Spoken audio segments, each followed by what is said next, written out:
Hi friends, welcome back to my channel. ఈరోజు ఇంట్లో ఉన్న వాటితోనే సింపుల్గా ఎగ్ ఫ్రైడ్ రైస్ చేసుకుందాం.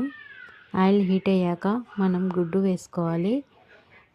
గుడ్డు కూడా కొంచెం వేగాక అందులోనే మనం గుడ్డుకు సరిపడా కారం, గరం మసాలా, ఉప్పు వేసుకొని కాస్త ఫ్రై చేసుకొని పక్కకు తీసి ఉంచుకోవాలి. ఇక్కడ నేను ప్యాన్ ఫ్రీగానే ఉంది కాబట్టి ప్యాన్లోనే ఒక సైడ్కి ఉంచేసాను. మీరు ప్లేట్లో తీసుకోండి.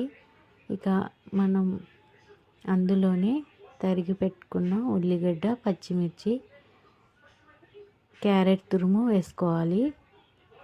క్యారెట్ తురుము నా దగ్గర లేదు కాబట్టి నేను పచ్చిమిర్చి, ఉల్లిగడ్డ వేసి కొంచెం ఫ్రై అయ్యాక గుడ్డుతో సహా మళ్ళీ ఫ్రై చేశాను. ఇక క్యారెట్ తురుము మీరు ఉంటే వేసుకోండి, లేదంటే మీరు కూడా వదిలిపెట్టేసేయండి.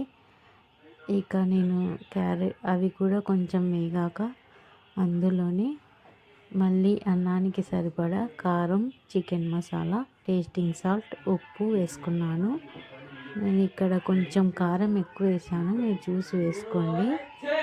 ఇక అవి కూడా కొంచెం వేగాక మనం అన్నం వేయాలి అందులోని.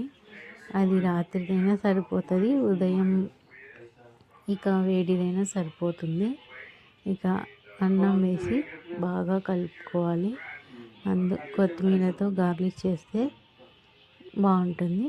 ఇక మనం ఇంకా స్పైసీగా కావాలి అనుకుంటే 5 రూపీస్ మ్యాగీ ప్యాకెట్ దొరుకుతుంది, అది తీసుకొని అన్నానికి సరిపడా వేసుకొని ఉప్పు సరిపోయిందో లేదో చూసుకొని మనం 1 నిమిషం దమ్లో ఉంచి దించుకుంటే సరిపోతుంది. మనకి ఎంతో రుచికరమైన ఎగ్ ఫ్రైడ్ రైస్ తయారైనట్టే.